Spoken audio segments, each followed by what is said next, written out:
प्यारे बच्चों, अस्सलाम वालेकुम वरहमतुल्लाहि वबरकातुहू। आज का हमारा टॉपिक है एस्केप वेलोसिटी। सपोज करते हैं ये अर्थ सरफेस है और हम इस अर्थ सरफेस से किसी बॉडी को प्रोजेक्ट करते हैं, यानी ऊपर की तरफ फेंकते हैं। तो जब हम किसी बॉडी को ऊपर की तरफ फेंकते हैं किसी वेलोसिटी से v1 वेलोसिटी से उसको ऊपर फेंक रहे हैं, तो ये किसी हाइट पे जाके इसकी वेलोसिटी कम कम होके जीरो पहुंच जाती है। यानी हमने v1 वेलोसिटी से इसको ऊपर फेंका और किसी हाइट पे से h1 हाइट पे पहुंच के इसकी वेलोसिटी जीरो बन गई और ये फिर वापस जमीन पे आ जाता है ड्यू टू अर्थ's ग्रेविटेशनल पुल। अर्थ की ग्रेविटेशन की वजह से ये वापस आ जाता है। उसी अर्थ की ग्रेविटेशन की वजह से इसकी वेलोसिटी कम होती होती जा रही तो जीरो पर पहुंच जाती, फिर जाके ये वापस आ जाता है। चलिए हम सपोज करते हैं अब इसी बॉडी को हमने इससे ज्यादा स्पीड से ऊपर फेंका, से v2 वेलोसिटी से इसको प्रोजेक्ट किया, इससे ज्यादा स्पीड है। तो जब स्पीड ज्यादा होगी, जब वेलोसिटी ज्यादा होगी, तो ये हाइट भी ज्यादा गेन करेगा। से हाइट h2 पे ये पहुंचा, तो हाइट h2 पे पहुंचते पहुंचते इसकी वेलोसिटी फिर से जीरो बन गई और ये फिर वापस अर्थ पे आ जाता है। अब हम सपोज करते हैं कि इसी बॉडी को, सेम बॉडी को हम किसी ऐसे वेलोसिटी से ऊपर फेंकते हैं, प्रोजेक्ट करते हैं कि ये वापस जमीन पे आता ही नहीं है। यानी ऐसी वेलोसिटी इस ऑब्जेक्ट को, इस बॉडी को देते हैं कि ये वापस जमीन पे आता ही नहीं है। यानी इसकी जो वेलोसिटी है वो जीरो बन जाती है, मगर कब? इस अर्थ के ग्रेविटेशनल फील्ड से बाहर, तो फिर ये वापस जमीन पे नहीं आता है। तो उसी वेलोसिटी को हम एस्केप वेलोसिटी कहते हैं। तो क्या है escape velocity? The minimum velocity with which a body to be projected so that it just overcomes the gravitational pull. The minimum velocity with which a body to be projected so that it just overcomes the gravitational pull of the earth and never returns to the surface of the earth.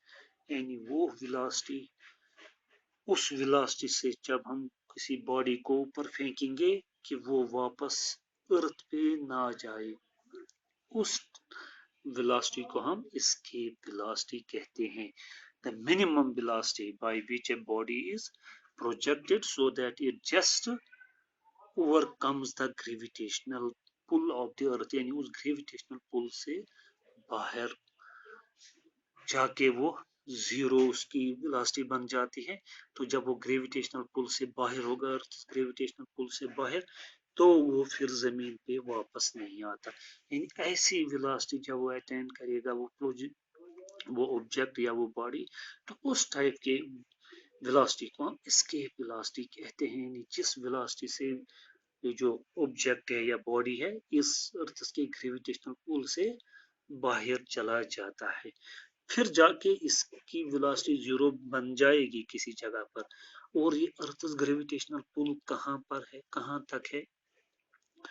तो वो infinite distance पे है, infinite, infinity पे, हम infinity पे कहते हैं। वहां जाके अर्थ ग्रेविटेशनल पुल खत्म हो जाता है, तो वहां जाके इसकी वेलोसिटी जीरो बन सकती है। तो मगर वहां पर अगर इसकी वेलोसिटी कम हो गई, जीरो पे आ गई इस बॉडी की, मगर ये वहां से वापस नहीं आ सकता क्योंकि ग्रेविटेशनल और अर्थ ग्रेविटेशन से बाहर चला जाता है। और वो अर्थ ग्रेविटेशन कहाँ पर खत्म हो जाती है? हम कहते हैं वो एट इन्फिनिटी, इन्फिनिटी पे। तो हम सपोज करेंगे, अब हमें समझ में आया इसके वेलोसिटी किसको कहते हैं। The minimum velocity with which a body to be projected so that it just overcomes the gravitational pull of the earth and never returns to the surface of the earth. तो हम suppose करते हैं ये हमारे पास अर्थ है of mass m, and let R be the capital R be the radius of the earth and capital M be the mass of the earth.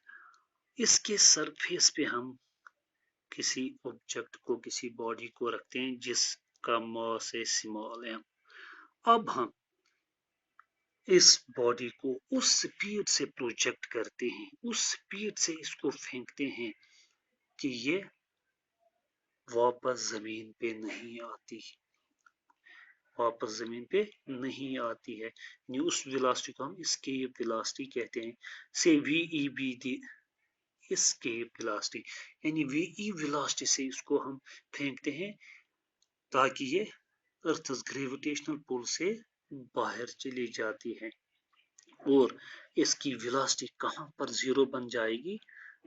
At infinity. Infinity पे हम कहते हैं इसकी वेलोसिटी जो होगी से काइनेटिक एनर्जी इन्फिनिटी पे वो भी जीरो होती है, क्योंकि जब ये रेस्ट में आ गई, ये तो रेस्ट में आ गई, मगर हमने कहा कहा ये रेस्ट में आ गई? एट इन्फिनिटी पे, जहां पर अर्थ ग्रेविटेशनल पुल नहीं है, अर्थ के ग्रेविटेशनल पुल से ये बाहर चली गई, तभी ये वापस नहीं आती। उसी वेलोसिटी को हम एस्केप वेलोसिटी कहते हैं। उस वेलोसिटी से हमने इसको फेंका कि अर्थ ग्रेविटेशनल पुल से बाहर चली गई, और कहां पर वो अर्थ ग्रेविटेशनल पुल खत्म हो जाता है? सी एट इन्फिनिटी। और जब इन्फिनिटी पे ये रेस्ट में आ गई तो वहां पर इसकी काइनेटिक एनर्जी जीरो होगी, और इन्फिनिटी पे ग्रेविटेशनल पोटेंशियल एनर्जी भी जीरो होती है, क्योंकि वहां पर अर्थ की ग्रेविटेशन खत्म हो जाती है। तो हमने क्या सपोज किया? We consider a body of small m be projected from the surface of the earth of mass capital M and radius capital R with an escape velocity VE. Then the kinetic energy at the surface of the earth is given by, तो इस surface of earth पे इस body की क्या kinetic energy होगी? क्योंकि we हमने कहा ये एस्केप वेलोसिटी है, इस वेलोसिटी से हम इसको फेंक रहे हैं, और बॉडी का मास हमने क्या किया है? m. So therefore kinetic energy of the body at the surface of the earth is half of mv square, but here v is ve escape velocity, half of mv square। ये तो kinetic energy होगी। और potential energy क्या होगी? At the surface of the earth gravitational, but it is gravitational potential energy. The gravitational potential energy of the body is, वो हम जानते हैं, minus G capital M small M divided by capital R, where capital M is the mass of the earth and capital R is the radius of the earth and small m is the mass of the body जिसको हम project कर रहे हैं। तो ये kinetic energy होगी at the surface of the अर्थ, और ये ग्रेविटेशनल पोटेंशियल एनर्जी होगी, gravitational potential energy of the body. जैसे अभी हमने कहा कि जब ये इन्फिनिटी पे बॉडी पहुंचेगी वहां पर इसकी काइनेटिक एनर्जी क्या होगी? जीरो, क्योंकि यहाँ पर वहीं पर ये रेस्ट पे आएगी, और कहां पर रेस्ट पे आएगी? वो इन्फिनिटी होगी, अर्थ के ग्रेविटेशनल पुल जहां पर नहीं होगा उससे बाहर, और वो कहां पर है? वो हम सपोज करते हैं इन्फिनिटी पे है, और वहीं पर पोटेंशियल एनर्जी भी जीरो होती है। So we say when the body reaches infinity, it stops and thus has no kinetic energy. It also has no potential energy. Therefore, the total energy of the body at infinity is zero. तो हम कह सकते हैं ये जो इस body की total energy है, kinetic energy plus potential energy at infinity, infinity पे वो क्या होगा? वो जीरो होगा। सो therefore from the principle of law of conservation of mechanical energy, law from law of conservation of mechanical energy,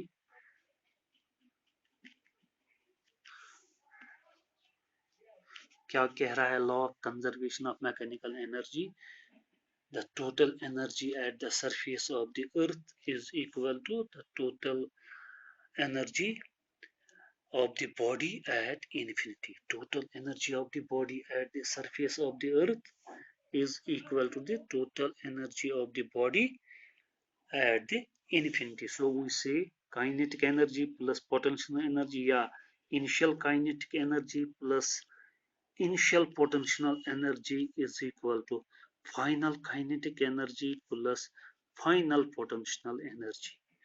potential energy को हम you से denote करते हैं और काइनेटिक एनर्जी को के से. So this is the law of conservation of energy.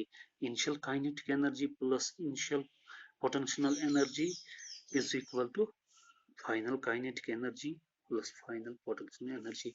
और इनिशियल काइनेटिक एनर्जी हम जानते हैं अर्थ के सरफेस पे क्या इसकी काइनेटिक एनर्जी थी, that is half of M V E square minus,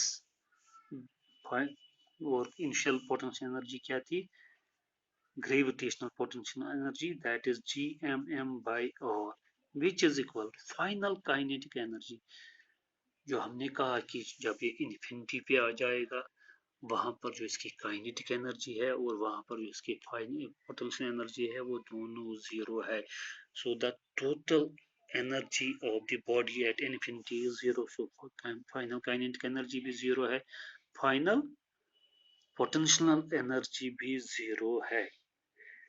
क्या हम क्या कह रहे हैं, law of conservation of mechanical energy, kinetic energy plus potential energy of the body at the surface of the earth is equal to kinetic energy plus potential energy of the body at infinity. तो kinetic energy at the surface of the earth हम क्या कह सकते हैं, initial kinetic energy, and potential energy at the surface of the earth हम क्या कह सकते हैं, initial potential energy of the body. और kinetic energy of the body at the infinity हम क्या कह सकते हैं, final kinetic energy of the body, और इसको कह सकते हैं final potential energy of the body. और हम इनिशियल काइनेटिक एनर्जी हम जानते हैं half of M E square है, और पोटेंशियल एनर्जी है minus G M M by R gravitational potential energy. और फाइनल काइनेटिक एनर्जी भी हम जानते हैं वो जीरो है, और फाइनल पोटेंशियल एनर्जी भी जीरो है. तो इसको वहां ले जाएंगे, which implies that half M V E square is equal, जब ये वहां जाएगा प्लस बन जाएगा G M M by R small m and small m cancels, so we get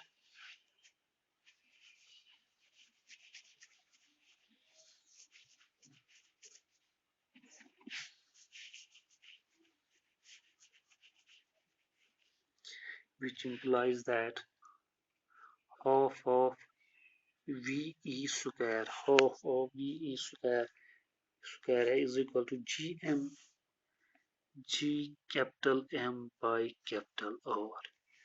cross multiply करेंगे, which implies that v e square is equal to twice, 2 से multiply हो जाएगा जी एम बाई आर. जब square हटाएंगे तो यहाँ से root चढ़ेगा under root 2gm by r. This is the expression for escape velocity. और ये escape velocity हम कहाँ पर अप्लाई करते हैं, किसकी कहाँ मतलब किसकी हम escape velocity निकाल सकते हैं, किसी भी प्लेनेट की, अर्थ की सरफेस अर्थ की भी निकाल सकते हैं या किसी भी प्लेनेट की हम निकाल सकते हैं, बिकॉज यहाँ पर क्या है, ग्रेविटेशनल कांस्टेंट है. तो यहाँ पर हम ये इक्वेशन है, this can be applied to find the escape velocity of a body projected from any planet और any astronomical body.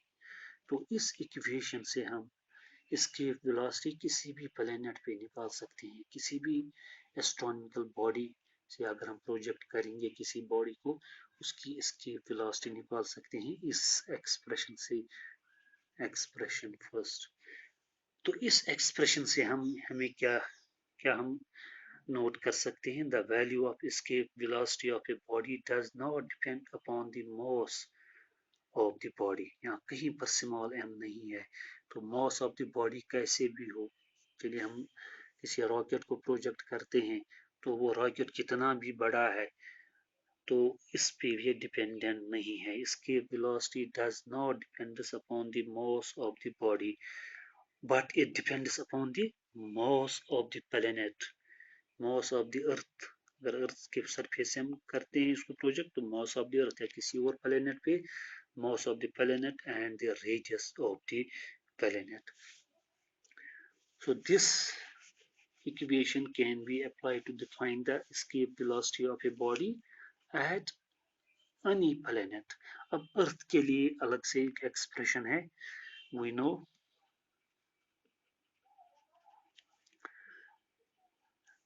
acceleration due to gravity is gm by r, gm by r square, ये हम जानते हैं g is equal to gm by r square. So which implies that अगर cross multiply करेंगे gm is equal to g और square, तो इस equation में gm का वैल्यू देंगे g और square. So therefore from equation first से हमें क्या निकलेगा, इसके velocity is equal to under root 2, तो gm की जगह g और स्क्वायर डिवाइडेड बाय है और डिवाइडेड बाय और 2 gm की जगह g और स्क्वायर वो डिवाइडेड बाय और 1, एक और कैंसिल हुआ, तो हमें इसकी वेलोसिटी निकली under root 2g r. So this from this equation, say equation second, this can be applied to find the escape velocity of the body projected from the surface of the earth. और किसी भी planet के लिए कौन सी equation valid है, कौन सी expression valid है, this expression is valid to find the escape velocity of a body projected from any planet. और ये एक्सप्रेशन है, ये इक्वेशन है, तो ये वैलिड है ओनली अर्थ सरफेस के लिए. तो यहाँ पर जब हम देंगे, हम पुट करेंगे, put g is equal to 9.8 meter per second square and or radius of earth that is 6.4 into 10 raised power 6 meters. जब ये वैल्यूज हम इसमें देंगे, we can find the escape velocity at the surface of the earth. So which implies that ve is equal to under root 2 into 9.8 meter per second square into 6.4 into 10 raised power 6 meters. जब हम इसको multiply करेंगे तो हमें आएगा VE is equal to 11.2 kilometers per second. This is the escape velocity of a body at the surface of the earth. जब हम इस वेलोसिटी से किसी बॉडी को प्रोजेक्ट करेंगे सरफेस ऑफ द अर्थ पे, किस स्पीड से 11.2 किलोमीटर, अप्रोक्सीमेटली 11.2 किलोमीटर पर सेकंड, बहुत ज्यादा स्पीड होती है. एक सेकंड में 11.2 किलोमीटर जब वो ट्रेवल करेगी वो बॉडी, तो ये वो कहाँ निकलेगी, वो अर्थ के ग्रेविटेशनल पुल से बाहर जा सकती है, यानी वो वापस अर्थ पे रिटर्न नहीं आएगी, वो फॉल नहीं हो जाएगी अर्थ पे. तो इस वेलोसिटी को हम कहते हैं escape velocity, the minimum velocity with which a body to be projected so that it just overcomes the gravitational pull of the earth and never return to the surface of the earth. और किसी body की कितनी velocity होनी चाहिए, 11.2 kilometre पर second. That is the escape velocity of a body at the surface of the earth.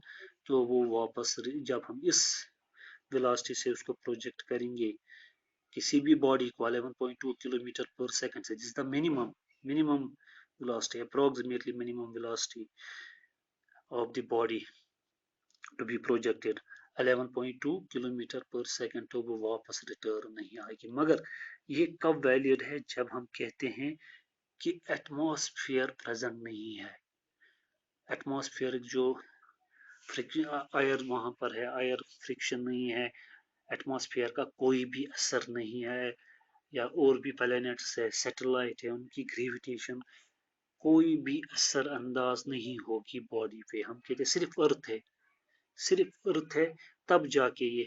अब अगर हम वो भी काउंट में लाएंगे, gravitation pull of other planets और एटमॉस्फेयर का जो असर है, वो भी अगर हम काउंट में लाएंगे, तो फिर इससे ज्यादा वेलोसिटी हमारे पास होनी चाहिए उस बॉडी को देने के लिए, ताकि वो ग्रेविटेशन, अर्थ की ग्रेविटेशन पुल से बाहर चली जाए, यानी वो वापस अर्थ पे नहीं आ सकती है। मगर ऐसे इसका वैल्यू हम क्या ले रहे हैं, 11.2 किलोमीटर पर सेकंड। हम एटमॉस्फेयर और वगैरह बाकी चीज़ों को काउंट में नहीं लाते हैं, उसके बगैर ये वैल्यू है।